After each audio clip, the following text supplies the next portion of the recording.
So, yeah, good morning, everyone. I hope you've had a good week so far. Obviously, this is the very last talk, as Ian mentions, and effectively, this is going to be about AI ethics, in particular, in data ethics and things like that. So, this is a subject that's very close to my heart, as it's very related to my PhD work, and it's one of the reasons I'm very interested in AI and machine learning in the first place. Um, so yeah, basically, I will get started on this. It's a fairly lengthy presentation, so I'll try and keep it as concise as possible, so that everyone can, ask questions, etc., during this. And yeah, we'll get started on it nice and quickly. So let me share my screen.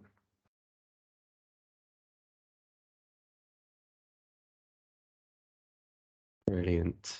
Right. Okay. So you guys can see that okay?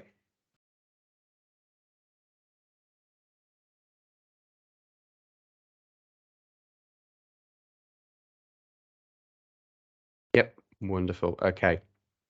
So I will get started on this. So again, good morning, everyone. Welcome to the final talk of the hackathon. I hope you've enjoyed it so far.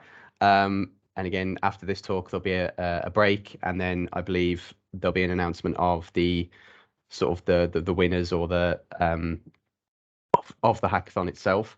And as I mentioned before, this will be about data science ethics, and machine learning ethics, data ethics in general.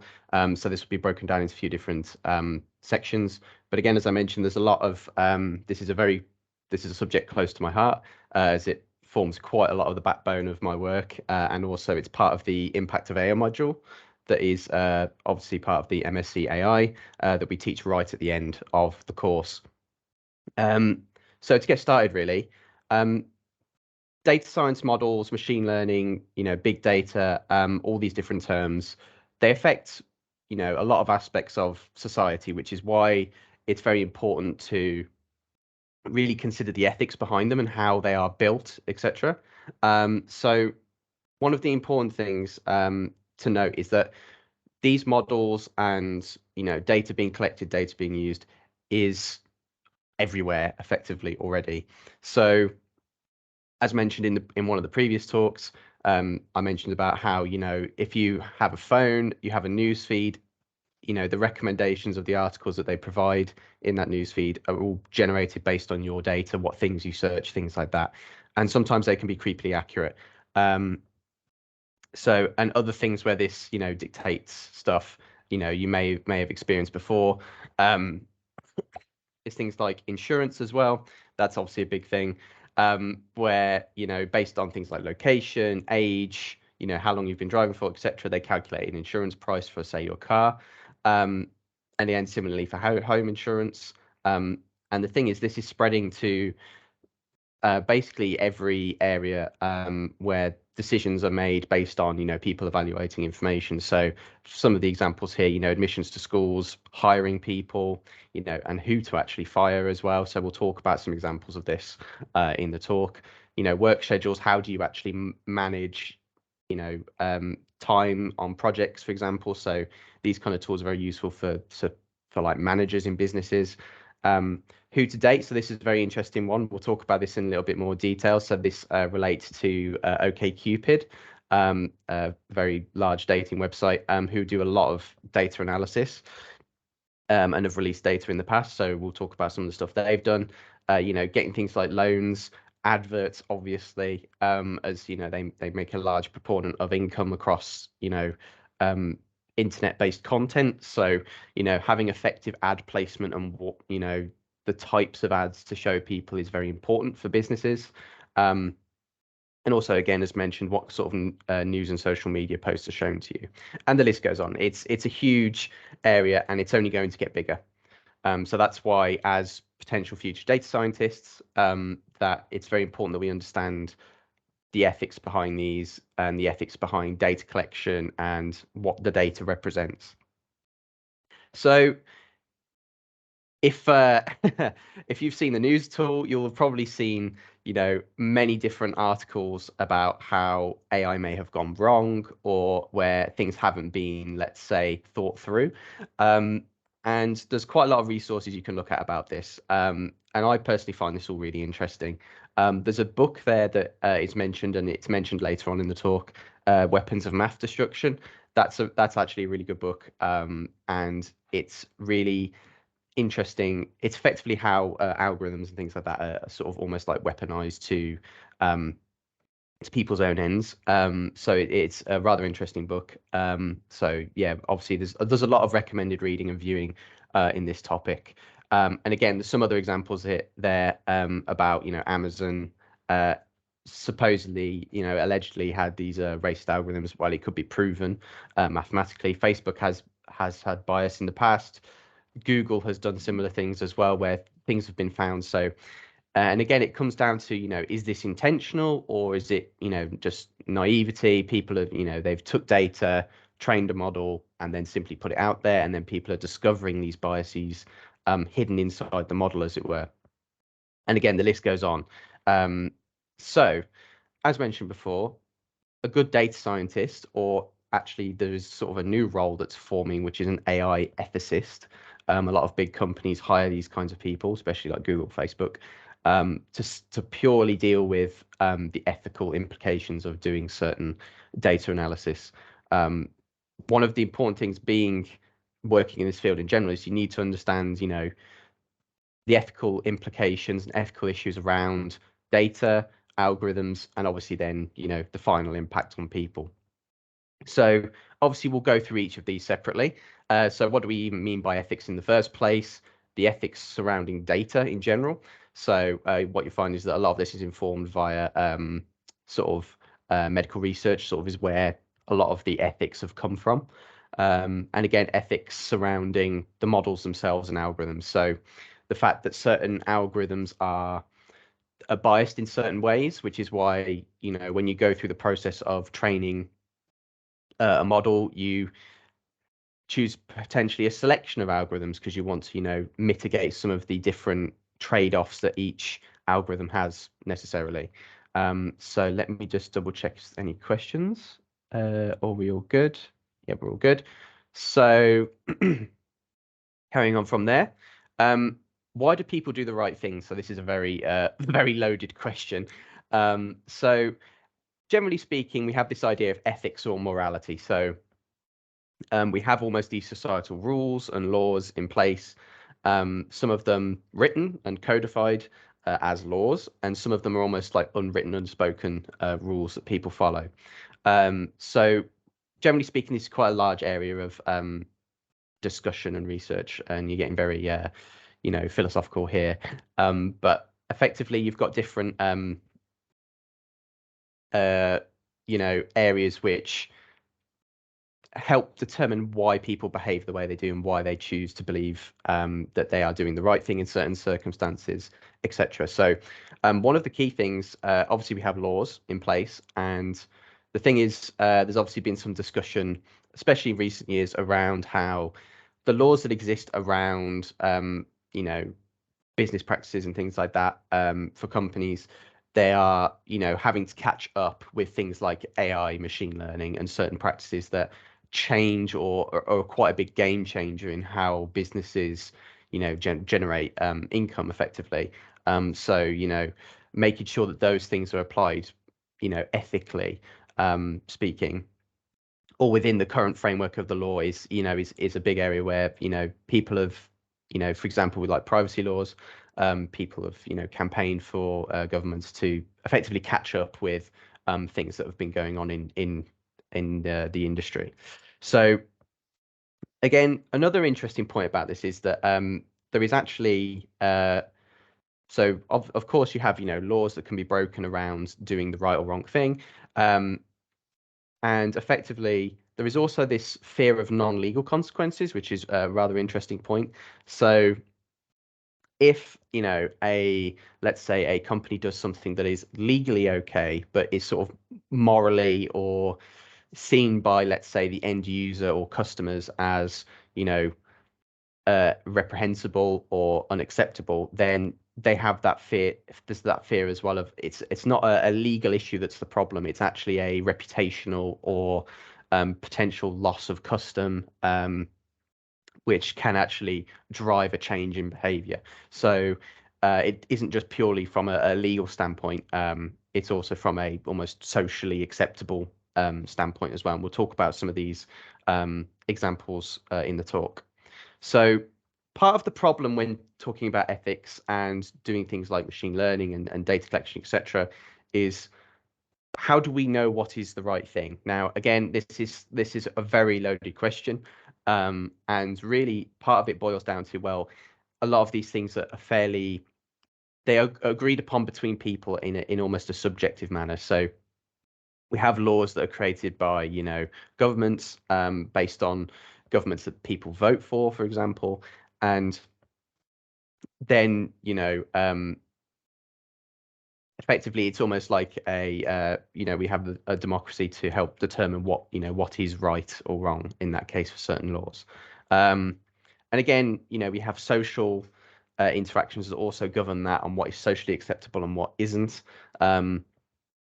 Again, however, you know, sometimes, you know, decisions are made about, you know, we're going to say build a machine learning model that does this, and then it turns out when it gets out into the wild and people use it, that there's actually issues with it ethically, or there's certain things that come up around it. And again, this is effectively almost a naive, you know, a naive action has led to it, because, you know, some people maybe when they're building these models or developing the use case for these models effectively see the potential, but aren't seeing the potential negatives as well. So they're seeing the potential from a, you know, a good standpoint. What could this model do for people? You know, and also from a business standpoint, what money this could generate. But then aren't looking at, you know, the potential negative consequences, or in some cases downplaying them, thinking that it won't become as big of an issue as it may do.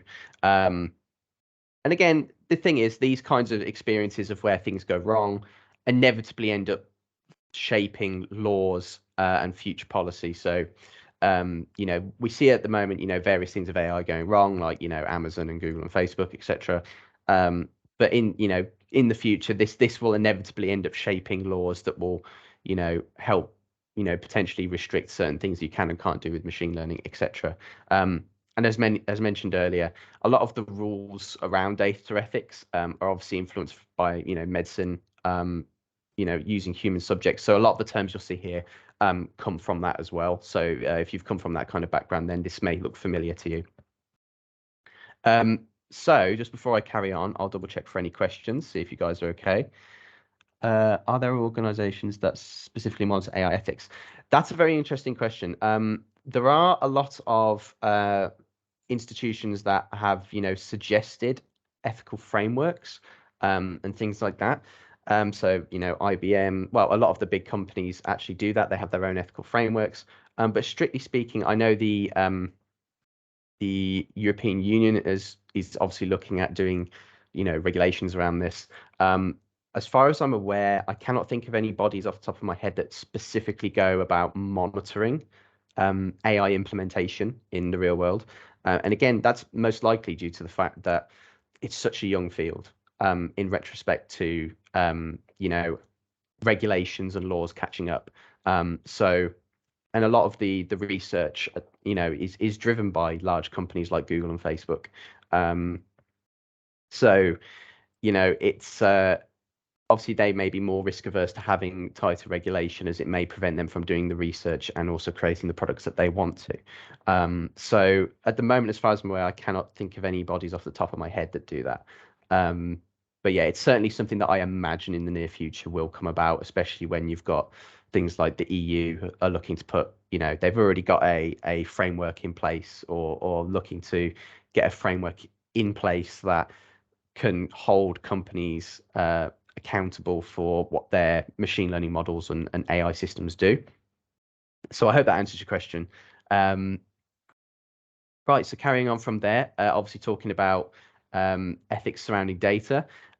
So these terms may seem familiar to you, again, as mentioned, if you've come from, say, a medical background, and also a lot of other backgrounds where you do some kind of, you know, data collection primarily, so primary data collection. So you have these four sort of key principles. You have autonomy, so you have the right to control your data. So as let's say an individual, if I am providing data, via any form, in the case of, data collected, let's say off a computer for like a machine learning system, or data given, let's say, as part of a survey or an interview or something like that for some kind of research, you have the right to control that data. So if you wanted to, let's say, withdraw that data from, say, a piece of research, you have the right to do so. And again, this can be done via third parties. So that is something that is pervasive across the whole of dealing with data in the whole broad sense. Informed consent. So this is also a very big thing, and it's something we'll talk about a little bit more in a minute. And effectively, informed consent refers to you as an individual should be providing explicit approval for the use of your data based on the understanding provided to you from the party collecting the data.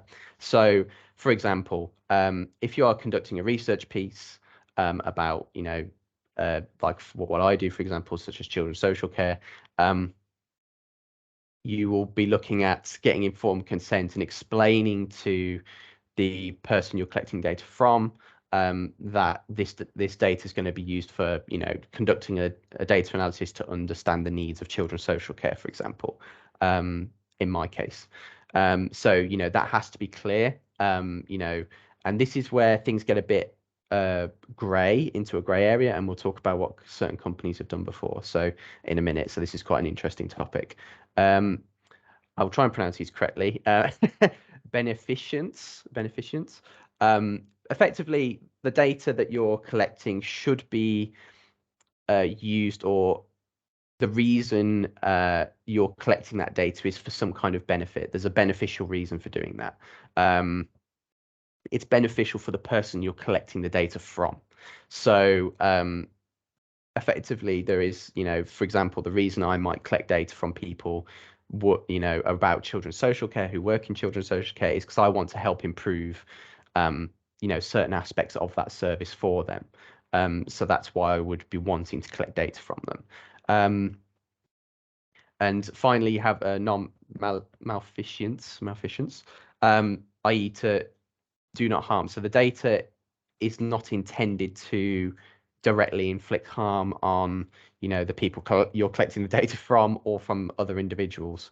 So effectively, you're trying, by saying that, you're trying to prevent people collecting data to then use it in unsavory ways, let's say. Okay, so data collection itself. Everywhere in the modern world, there is data being collected constantly. So this is something that films from 30 years ago, were saying about, the government would be collecting data, etc., wiretaps in every house and that kind of thing. But and people were very frightened by that idea. But now we have things like smart speaker devices like Alexa, for example, and people buy them and have them in their homes, and they are recording data all the time. So it's come about, but in a repackaged way. So cameras, obviously, and people as well, upload unknowable amount of photos to things like social media. So the amount of content generated on social media for a given hour, for example, is more than a person could ever see in their lifetime, for example. So that is a lot of data being collected all the time. Again, mobile phones obviously report their location, and people use that location services for things like Google Maps, being able to navigate somewhere. There is use to this data, but obviously there's also malicious uses that could also exist with this data. Accelerometers, so people's actual physical movements on an individual level. Again, social media is talked about, and things like browser cookies. So when you go on a website, a cookie just refers to a piece of data that's collected from a user's browser by visiting that website, and that information is then used for for then marketing effectively most of the time. So do you own the data collected around you? Very good question. What if you don't like what the data says about you? Can I control how the data is used? So these are very big questions, and we'll sort of get into those. So going back to sort of informed consent, obviously we have this understanding that for a given individual providing data, and obviously this comes from human subject research areas such as medicine, we have this idea that you must provide an understanding to that person about what is being done with their data, and they must obviously voluntarily consent to that use of data and that collection of data. But they also have the right to withdraw that consent at any time. So should that consent be withdrawn, the data that they have provided then should be removed from what it is that they're doing. So typically speaking, this kind of informed consent is not necessarily required for what is referred to as ordinary conduct of business. So again, people like Facebook don't necessarily have to provide this, but there is a fine line, and we'll see what I mean in a moment.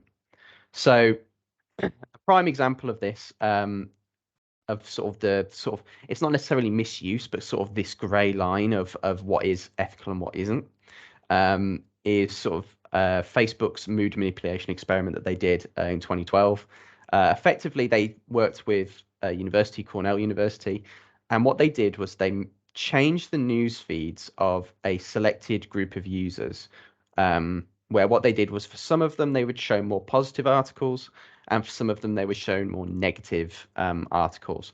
And the idea was to see if there would be a measurable change in people's behavior, hence mood, based on those articles. So what they found out was that people who were shown the more positive articles, they actually posted more positive articles subsequently on Facebook after the fact. And again, on the other side, people who were shown more negative articles then posted more negative articles in general. So there was this term coined called emotional contagion, and obviously this is put into a paper as mentioned at the bottom. And effectively, the idea is that people almost can catch a certain mood or emotional state based on the content that is provided to them. So let me just double check if anyone has any questions. Cool. Okay. So carrying on. First of all, was this even legal? Strictly speaking, Facebook provided in their terms of service, the term that users relinquish the use of their data for data analytics, testing, and research. So from a standpoint, yes, it was legal in a sense. And again, the research was conducted so the statement they provided was, they said that the research was done for a single week, and obviously they did the research to improve their services to make sure that what people saw was relevant and engaging, and again what they wanted to find out was how do people respond to certain types of content, and obviously then they can help refine the content that they then show to people. So from a legal standpoint, yes, this was legal. And again, this is mostly because, when you sign up to something like Facebook or any other social media platform, the terms of service might be 100 pages long, terms and conditions, and people scroll all the way to the bottom and click accept and carry on. And again, it's sort of hidden away in the fine print. So from a informed consent standpoint, this may not be ideal because traditionally speaking, you have to make it crystal clear to the end user, but it is still in the terms of service that by signing up to this platform, you are relinquishing, the use of your data to be used in this way. Now, the second question is this ethical? So one of the key things, so obviously the researchers at Facebook say that they did this to for a minimal amount to statistically detect it. And again, they designed the experiment in such a way that uh, they tried to keep these things.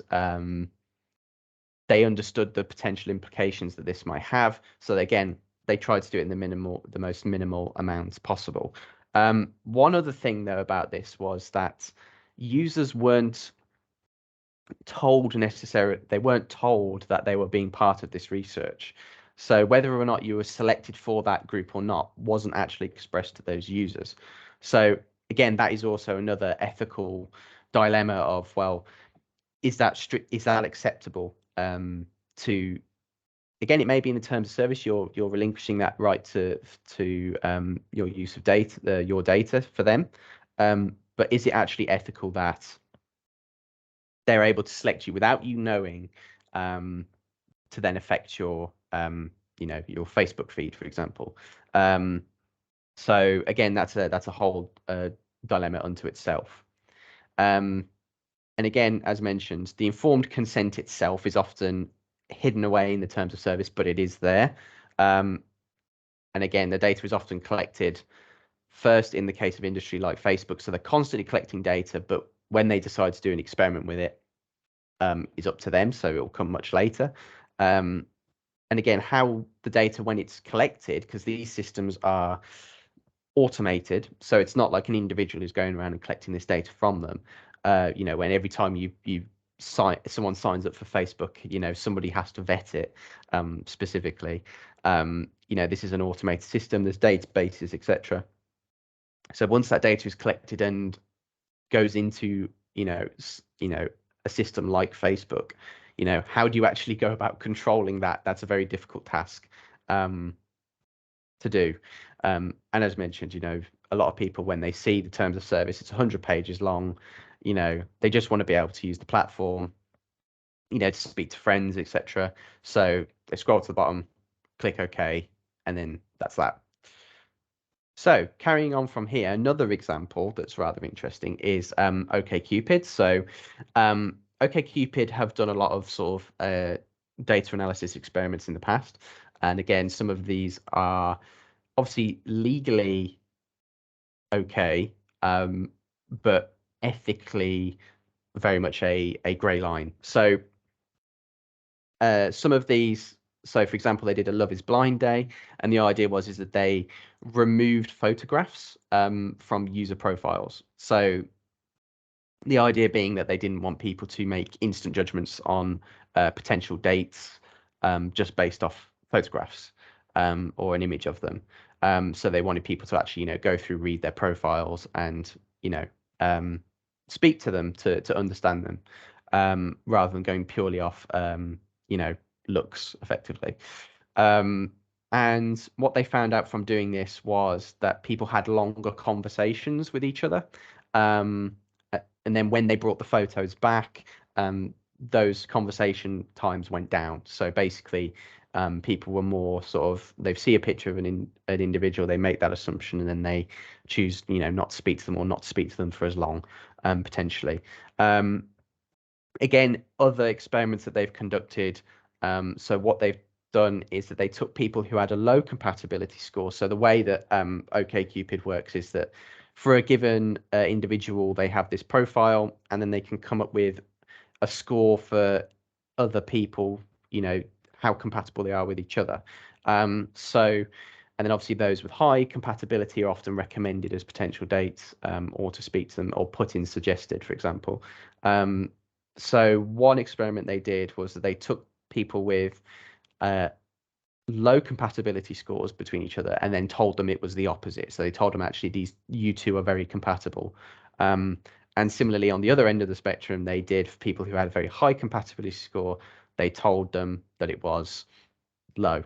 And there you can see at the bottom there, it's saying about how if you were 30% compatible, they actually, told you it was 90%, etc. They flipped, they flipped it. So, yeah. And the thing is, was this legal? Was this ethical? Now, the thing is that the CEO made a very I'm not sure how to describe that statement. Quite uh, a direct statement, saying that if you use the internet, you're subject to hundreds of experiments, because data is constantly being collected about you. And again, a lot of the way that Facebook, Google, etc., the big tech companies, they do a lot of experiments like this, and they may not necessarily, publish them, for example. However, one of the main things that people found egregious about this particular instance with OkCupid was the fact that, by reversing the compatibility scores, they're effectively intentionally lying to customers or people who were looking to find a date, and they were intentionally reversing the score to make people think that they weren't compatible with someone who they may have potentially been compatible with. And again, that was considered very, socially unacceptable, especially due to the sensitivity of the subject that OkCupid deals with, people trying to find relationships. So, people, of course, were very upset by that, about how, potentially any potential relationships that could have been created were thwarted by them lying to them, effectively. So let me just double check. Any questions? What is the limit of use and application? Is it ethical to import an existing software package?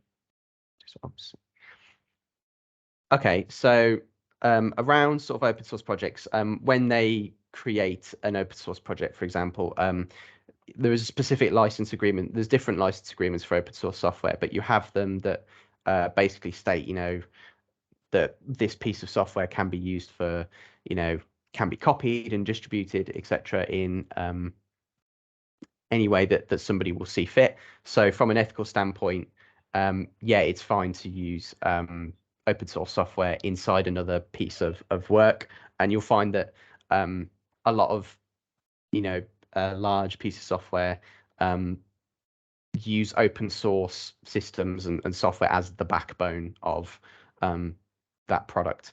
There are open source licenses that kind of explicitly state that if you use this, you have to use it in a way that is then also open source as well. So, for example, you can't take that particular open source project and use it as part of a paid product, but there are also a lot of licenses that basically say, well, you can use it for whatever you like, in a shorthand way. So it can be used as part of a paid product, but also they've asked for things like credit as well. So in the product they have to say, we are using this technology or this package. So yeah, so I hope that answers your question. Speaking of intellectual property, actually, yeah, so this is a very interesting area with regards to machine learning and AI. So obviously patents only protect implementations of things, but not the idea itself. And again, artistic expression can be copyrighted. So again, this is something that we talk about in the module of impact of AI. So one of the assessments is an ethical debate, and we choose a topic and talk about it. And one of the topics that we offer a selection of topics, and one of those topics that has come up before is can an AI system or machine learning system create art, and who is actually the owner or of that piece of work? So is it the AI system itself, or is it the people who created the AI system? So that in itself is quite an interesting debate. So at what point does an AI system become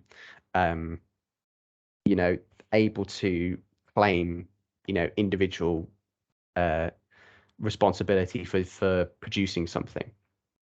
Again, the thing is with intellectual property and data, for example, it becomes very an interesting subject, because the data that's involved in, let's say a patent for a particular kind of system. So obviously, companies will patent certain techniques for generating, the insights and things like that they want. But what about the data, for example? So the data itself, does it detail, what does the data actually reveal about people, etc., what data is being used. So it's quite a large subject. And again, we've also got this idea of citation as well, which, as mentioned, is giving credit to those who have created a piece of work, for example. So just to talk about some more examples, and we'll get into the more nitty-gritty of these. So as mentioned before, things like car insurance pricing are based on algorithms effectively. So this has been the case for a while. So based on various aspects about you, they would adjust your prices, and it was for a while that, depending on your gender, whether or not you would be charged more or less, because there's the idea that young men tend to drive more recklessly than young women, so they'd be charged a lot more money for their insurance. And again, but that was something that changed a while ago now, where now they actually charge the same price for both now. But yeah, but other things are also included. So, location, for example, is one of the biggest factors for deciding insurance prices. But one thing that came out about, say, Admiral in this case, so they were actually using social media. So what they were doing was using the information provided about you, obviously your name, date of birth, where you live, etc., to work out who somebody was on social media, and then identifying, potential posts or something like that basically showed them being either, a potentially more reckless driver, for example, based on their interests and things like that. So again, this is another sort of grey area about,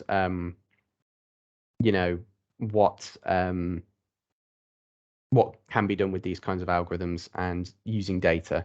And this is something we'll talk about a bit more about how. So what they did here was they have their own data that they collect to make their insurance calculations. But what they were then going and doing was going to another data source to then almost put two and two together. So they were taking the data that they had, and they were using other data that was publicly available to find out more information about an individual that otherwise wouldn't be available. So we'll talk about this because this has happened in multiple instances. Now, a very big case here, Cambridge Analytica. So Cambridge Analytica caused quite the stir for two reasons. Firstly, around the US presidential election. And they supposedly or claimed to have obviously won the election for Donald Trump. And secondly, there was as well the Brexit referendum in the UK as well, where Cambridge Analytica were kind of involved in that as well.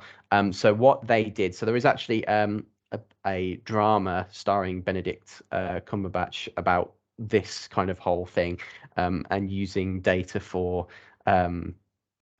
targeting political campaigns. And really what they were doing was they were using social media, namely Facebook, as far as I'm aware. And what they were then doing was they understood that, so many people would vote one way, so many people would vote the other way, and they weren't going to change from that position. And what they were doing then was they were targeting the swing voters in the middle who hadn't made their mind up or were likely to move one way or the other. And then what they were then doing was targeting adverts to those swing voters based on data about them, so their Facebook profiles, their interests, etc., to ensure that they would vote more one way than another. So again, this caused quite the scandal at the time, and I don't believe, well, they were basically taken to court over it, and they were then subsequently broken up, as far as I'm aware. So yeah, they were using social media along with political advertising to promise to people that they could effectively sway the outcome of an election. So that, of course, then obviously caused a massive, massive uproar. Right. So before I go into this, I'll just double check for any questions. Cool. Right. Next, privacy. So privacy is a massive subject on its own. And it's generally seen as that we have a right to privacy to a certain degree. And the thing is, privacy, as it were, it's not really black and white in the sense of that it's more of a grey area where it's based on how much, it's an exercise in control. So it's about how far you're willing to say, for example, like a government, for example, or a company is going to collect that data and how much an individual is going to allow for that. So again, this is going back to OkCupid. So we'll talk a little bit about privacy now. So the data that they release, obviously they claim that it respects the privacy of their users, and really, so what they do is what refers to as anonymize a data set, whereby you remove certain information about them. And what OkCupid did, however, they released the information of 70,000 users, including effectively everything about them. So usernames, age, gender, where they lived, or what country they were from, what kind of relationships they were interested in, their personality traits, things like that. So what they were saying that this was information from publicly available accounts. So these were accounts that people allowed them to be seen publicly. And again, notice they haven't included the names of people involved there, but they have included usernames. And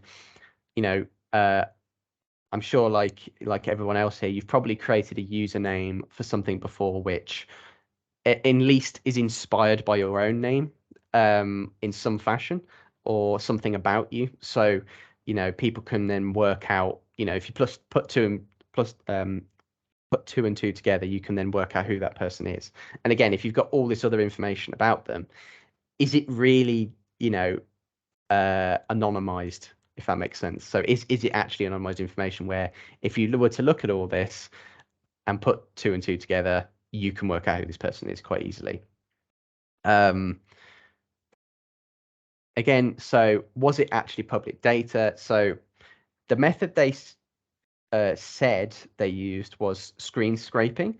And again, this wasn't fully explained because obviously it's a private company, so they didn't necessarily fully explain how that worked.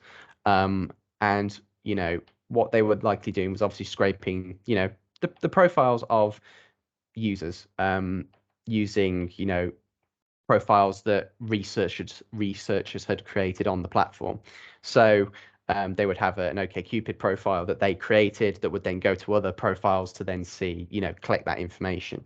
Now the thing is that OkCupid, allowed people to restrict the visibility of their profiles to only other people on the platform, for example, rather than it being publicly information.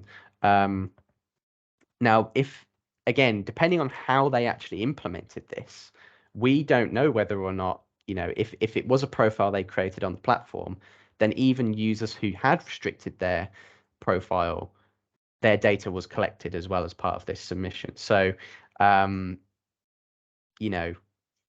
may not have intended that information to be publicly viewable, but users had basically set their profile to be not publicly viewable, and now this information was out.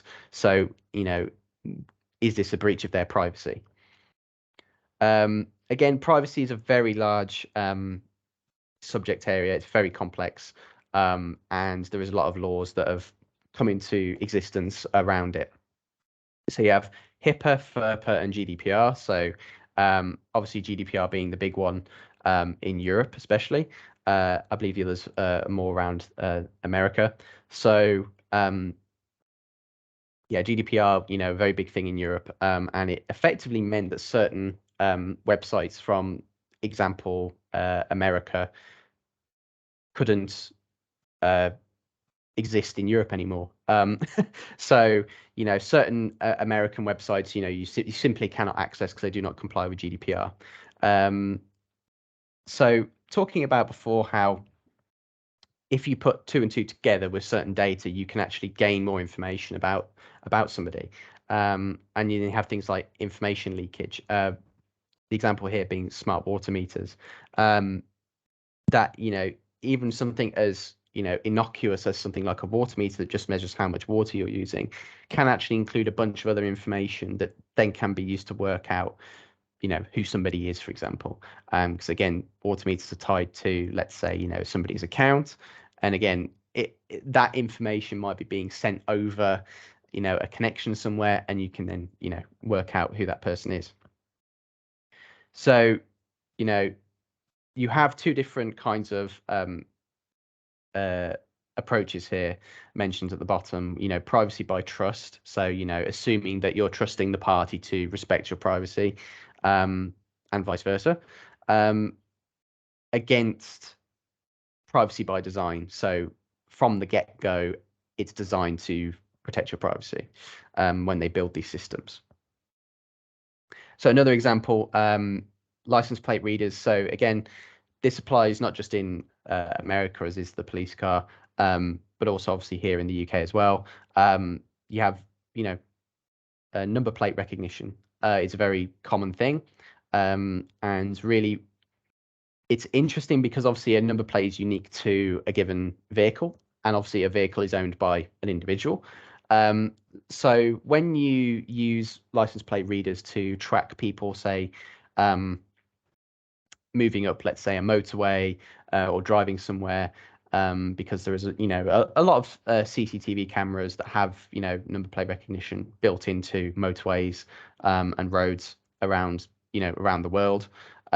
You can then effectively, by that system existing, you can then track an individual's movements on a really granular basis. And obviously the intent of these systems is to track criminals and also to prevent crime, by, or help facilitate people being arrested by if a crime is committed and they get away driving off, that then you can track them on cameras to then find where they go.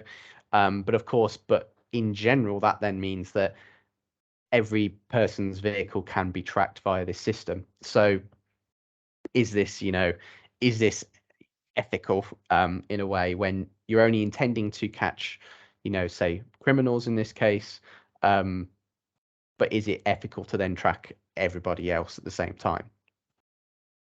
Again, you can do this method or known as de-identification. So this is what I was saying about you put two and two together and you can work out who somebody is, even if you're using anonymized data. So if you're using, user ID numbers instead of names, for example, you can work it out. So AOL, so AOL's, I mean, that's going back a while. So yeah, AOL, almost has search engines, so you can then effectively use the ID, and based on the search history you could work out who that person was. And obviously this isn't an example of that, of that being used. And again, another example here is of de-identification is somebody in Massachusetts in the US was able to use released information. Again, it was anonymized information, so no names, for example, were included, but they did put two and two together and were able to use released information about a zip code, birth date, gender, and to basically look up a then governor's medical record, again, for what purpose? Potentially nefarious purposes.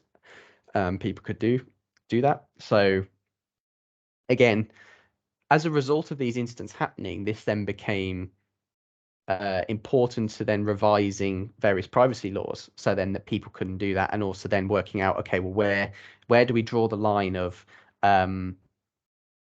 what is classed as identifiable information and what isn't? So, yes, you can remove names and addresses and things like that from a given set of data, but if this person, was able to use a zip code, a birth date, and a gender to locate an individual, do we have to be more restrictive on this information? And an example of that is, say, in this country, we have postcodes rather than zip codes. Some systems, what they will do is, so we have two parts to a postcode in this country. You have the first three letters and the second three letters. Some systems, what they might do is actually ignore the final three letters, which give the more specific location, and just keep that first set, because that gives you like a very broad, large area of where this person lives, but without actually saying, down to the road exactly where they live. Because if you include that second part, it will give you down to the road of where they live. Okay, so correlating data. Again, this is the process of taking information from one area, adding it to something else, and then being able to correlate it and work out more information. So Netflix released a data set as part of the competition that they were running around effectively trying to link data together. And what they did, this data was an anonymized data set with user ID, the date that they watched a film, the movie name that they watched, and the rating they gave as well about that film. And what some researchers were able to do was they were able to then go to IMDb, obviously a very popular review site for films. And then they took that Netflix information, so they knew when somebody watched a film and what film that was and what rating it was. They could then go to IMDb and find reviews that people had left about the films that they had seen. And then what they could then do is, based on that, they could work out who that person was, because their name is provided on IMDb when they put the review down. So again, they could take that information and find more information about them, i.e., when did they actually watch the film, for example, and what their Netflix user ID is, and then that then gives them even more access to information. So what they then did effectively, if you just looked at the Netflix data, no two profiles more than 50% similar with each other, because the identifying information was removed. But if you then use that Netflix data set along with IMDb, you could, if you then try to match them, if it was more than 50% similar with a certain profile on IMDb, basically it was very likely that they were the same person. And again, you're using their, a very small data set to actually extract even more information and link two people together, and, potentially find out, their name, potential email addresses, things like that. We have this idea of differential privacy. So this is sort of a fairly newish sort of term around privacy. And the idea here is that when data is released, or via sources like companies, how do we know that that data is respecting people's privacy? And the idea of differential privacy is that you want to maximize the statistical power of a data set. So again, data sets and algorithms, obviously, if you use a data set that doesn't contain very many statistically useful correlations or patterns, your model's not going to pick up on that. So data sets are good when they have very strong patterns hidden inside the data. So what you want is, really, you want a data set that maximizes its statistical power, whilst minimizing the chance of identifying somebody. So again, one potential way of doing this is they add noise to the data. So this then keeps the statistics of the data set the same, whilst, at an individual level, changing up the data such that it can't then be identified as easily. And again, this is, a sliding scale of where do you draw the line. Okay, so before I go on to the next, I'll just double check for any questions. Yes, very good question. Yeah, so I think privacy by design is still built on trust. Yes, in a sense, because you're trusting, say, a company to then build a system that is actually designed to be respecting of your privacy. So yeah, that is a very good point. But generally speaking, obviously, if we're talking in a purely academic sense, you have these two approaches. But no, you're right. So when you're talking about, something like as a company building a system, you're trusting them to build it in a certain way, and oftentimes companies don't tend to release how they do things like that, because obviously it's important for them. It's intellectual property, it's part of why they might be successful. So releasing that information would be very tricky to do without potentially putting their business at risk. So I hope that answers the question. Yeah, so now going on to ethics around algorithms. So this is one of my favorite topics. So algorithms are not actually neutral in a sense. So every algorithm has its own trade-offs. And obviously, of course, if you are training an algorithm, biases in the data will then be encoded into the algorithm or the trained model that you create. So again, the book mentioned before, Weapons of Math Destruction, is there. So that is a good read if you get a chance. And again, it's kind of this, if we have this notion in data science, if you put garbage in, you get garbage out. So if you put in data that is biased, you're going to get biased predictions or output from the model. So there's a few questions you have to sort of ask yourself when you're training an algorithm or choosing an algorithm about what to ensure that you try and minimize this potential bias that you create. So for example, obviously training data, is it actually representative of what you're targeting? So have you included, how was it collected? Are the people collecting it biased themselves, and the systems collecting from also biased, for example?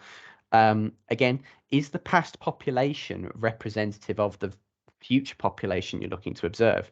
And in a lot of cases, that isn't the case, because for example, historically, there was a lot of racism historically, and if you're using that past information to then train a model, is that then not going to pick up on that bias and racism that was in that previous data and just simply replicate it? Because that's what the algorithms are designed to do. They're designed to pick up on patterns in data and then provide predictions.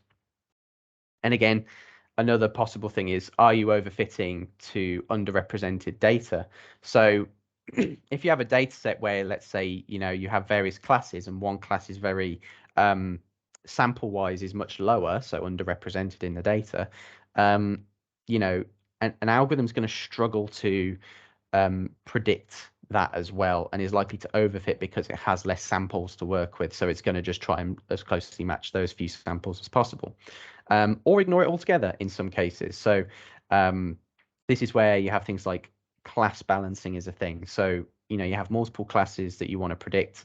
You have to ensure that they have if you're looking to ensure that each class is treated equally, you need to make sure that the data you use for them is of equal amounts and is statistically representative of each class. And there's various techniques you can use to do that. So this is a very interesting one. So how do you get bad results from good data?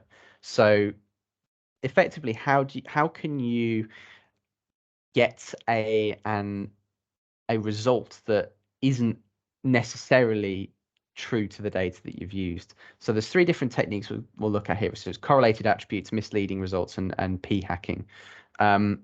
Correlated attributes. So this is almost where you can create a system which has unintended side effects due to the correlation of different attributes that the model picks up on. So, for example, Staples, which is an office supply company. They have various stores across the world in the UK and the US. So they decided they wanted to become more competitive with their competition by offering lower prices online to customers living near, one of their competitors, for example. So they were trying to drive users or customers from a competitor to themselves. So that seems okay. However, the problem with this was that their main competitor, Office Max, an American company, as far as I'm aware, effectively had stores in higher income areas, generally speaking. So they didn't have stores in more rural areas or poor areas. So what then ended up happening was, in order to stay competitive with Office Max, Staples dropped the prices of items if you lived near an Office Max. And what that effectively meant is that because Office Max stores are correlated with being in a wealthier neighborhood, it ended up with this weird situation where you actually paid more for items at Staples if you lived in a poorer area rather than if you lived in a wealthier area. So if you lived in a wealthier area, you actually ended up paying less because the difference by offering lower than Office Max was quite a bit. So you ended up in this weird scenario where you actually ended up, let me double check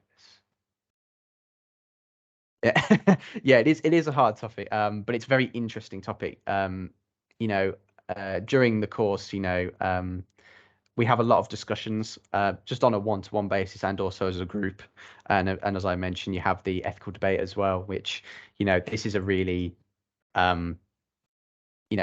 it gets people really fired up sometimes, and people have very strong opinions about what is right or wrong in this area. So as I mentioned, this weird correlation where certain store was only in wealthier neighborhoods meant that people living in poorer areas actually paid more money, which obviously was not their intention. But that was an unintended outcome from this experiment. Misleading results. So there's a very common thing is it can be quite easy to misrepresent some kind of result based on how you present it. So in this case, you have two charts. The data is identical, but what they've done here is change the y-axis. So on the left here, you have a y-axis that is between a very narrow range of 3.14% up to 3.154%. And that makes the data look really dramatic, that there's a huge change going on with interest rates in this case. And similarly, if you go to the other side where they've actually used an absolute scale for the interest rate going from 0 to 3.5%, you can see it doesn't look like it changes at all. And again, it's about perspective. So, it can be very,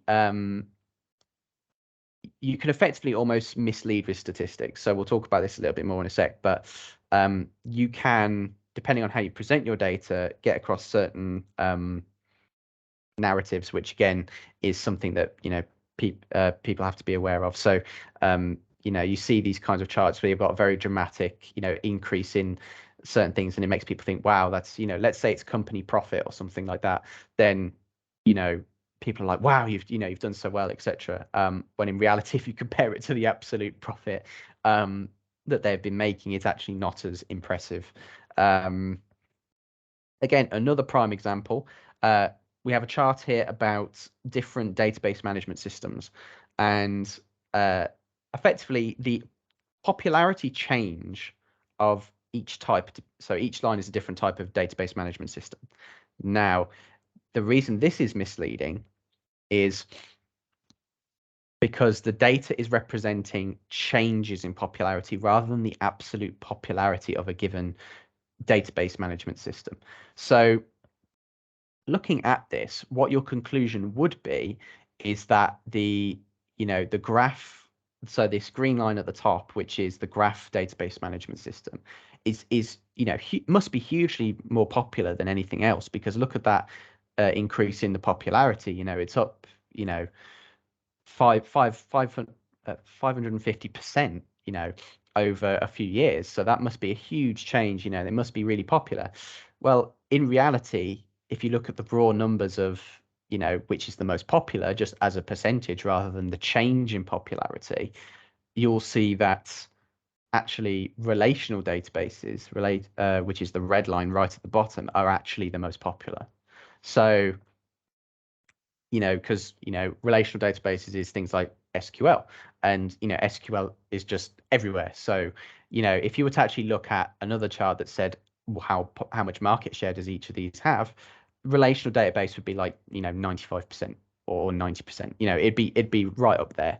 So that's why its popularity hasn't changed much, because it is the dominant one, whereas graph database management systems are fairly new, so their popularity is only going to increase as a percentage of its change.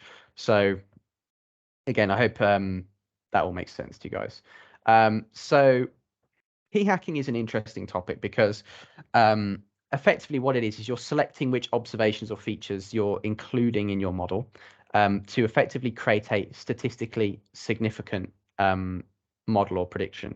So you try lots of different models and you're choosing the best observations, i.e. data, or features that give you the statistical significance that you're looking for. And again, this then has issues of, well, are you then actually looking at the data? You know, is the data actually representative? Are you choosing features that are actually representative? And are you using a model that, what biases does that model actually have? So again, it's almost like you're choosing the data, the features, and the models that will give you the significance that you're looking for, that you're after. And again, it's you know, but is it actually representative? Because again, people may be more inclined to want to have a model that behaves in a way that they want rather than what is actually in the data, if that makes sense. So we have a new area emerging within data science and machine learning and AI in general. And it refers to fairness, accountability, and transparency. So there's actually a few other kind of things such as responsibility and things like that you can also add to that, but they all come under this umbrella. So effectively, what we want to ensure when we build these systems is that they are fair, ethical, and they are understandable. So, for example, you know, you want to make sure the decisions and the predictions it's making are fair as to our understandings of things like social justice. We're using data ethically, and also that the models themselves are interpretable. And what I mean by that is, if you were to take a model, you could look at the correlations it's making and why it's making a given prediction. So it's saying, okay, this feature says this, so this prediction is this. Now there are some models that aren't necessarily like that, and I'll explain a little bit about that. So talking about fairness, so again, fairness is a very big topic on its own, and it comes from things like game theory, choice theory, economics, and obviously law as well. So what do we legally find fair? And you know, it's a very popular thing at the moment in computer science in general, because you have to think about almost like the micro level effects and the macro level effects. So the way they've marked it here is discrimination of an individual and discrimination of an aggregate outcome. So, for example, in the UK here, there was quite a big scandal or uproar over. So during the COVID pandemic, there was a lot of students who were in sixth form doing their A levels, and basically what was happening is that because they couldn't attend exams because of you know, COVID, effectively they were being given a generated grade. Now, the way that the Department of Education did this originally was they used an algorithm for this. They later changed it once all this uproar occurred. So what was happening was they were looking at the broad distribution of, they're looking at the whole distribution of all students' grades from previous years to then come up with an algorithm that said, okay, based on this about a student, this is the grade they would get. And they were including things like their name, name, where they lived, things like this to determine what grades they would get. And so when they created this model on an aggregate level, so in terms of the overall distribution of the grades that the algorithm gave out, it was very close to previous years, right? And this is, what they were looking for. They wanted to make sure that the grades that the system was giving was representative of previous sixth form students, which it was. However, the issue was that on an individual level, the predictions or the grade allocations they were giving were wildly different to, let's say, the mock grades that students got. So some students who were predicted to get, B's or A's were then only getting, C's or D's. And vice versa. So you had students who were only predicted C's but then getting A's, for example. And this is a case where the system was accurate, as it were, on an aggregate macro level. So the overall distribution of all the grades was in line with what they wanted. But at an individual level, so for a given prediction, it was not fair, or it was inaccurate. And it also was found to discriminate based on things like location, gender, etc. So that then became a massive problem, and they ended up scrapping that system and going back to predicted grades from teachers, because obviously the teachers know the students. So this was, a massive thing here, and it's an example of how you can, use something that's right at a high level, but then when you get down to an individual, it's actually not very accurate. So parole advice. So this is a thing that's been used before. So they've used, especially in America, machine learning to analyze if somebody who's in prison, for example, is, who's coming up for parole or having a parole board, effectively, should they be released back into society?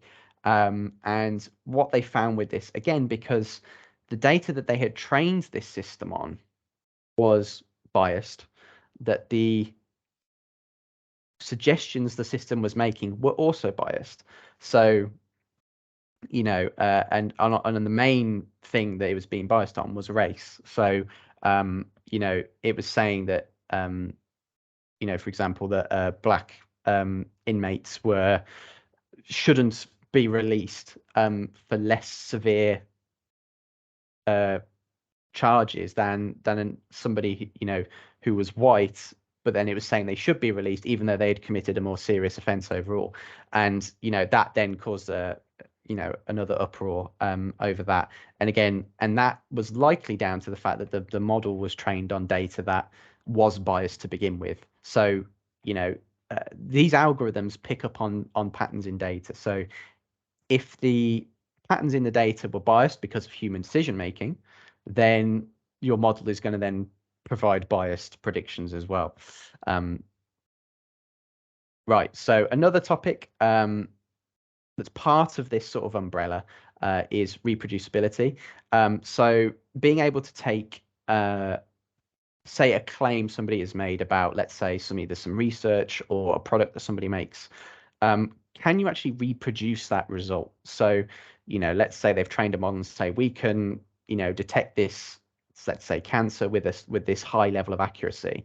Can it actually be reproduced by somebody else? Can somebody else take this same technique, the same data, and get the same quality model? Now, research code, so when people write research papers that get published, the code is often shared, which is a good thing. There are a lot of papers there that don't necessarily share it, but obviously commercial algorithms, not very often. And the reason for that, of course, is that if it's a commercial algorithm that's used by a company, there is a commercial incentive there. So they are going to be using that algorithm or code to generate money. And of course, it would not be in their best interest to release that out there in case, competitors or, other people might open source it or that kind of thing. And then it affects their ability to generate income. And another thing as well is the data is often not shared, strictly speaking, with that they use to train the model, because again, that data might have been collected by themselves, and because of the way they collected that data, it might be advantageous to keep a hold of that data. This also ties into the transparency aspects as well, because certain models, let's say, are what we call black boxes. So you guys will likely have heard of neural networks and probably had a little bit of a experience with them during this week. And neural networks are a brilliant method of generating, machine learning insights, and they are very effective at doing what they do. However, there's been quite a bit of research around how do we make them more transparent. So a neural network is made up of lots of simulated neurons, as it were, and each neuron has almost its own function that it's optimizing for. And when you have all of these together, and you have hundreds of thousands, maybe even billions of them in the case of very large language models, you end up with, it's very, very difficult to understand how is this model making a decision. So certain algorithms are very transparent, things like decision trees, because it can show you that based on this feature, I'm going to do this or this, and then all the way down the tree. And similarly, linear regression is also another one that is transparent, because you're assuming that there's a linear relationship, and you can just look at the correlation between each feature and understand, okay, well, these are the features it's saying are the most important because it has a high correlation, for example.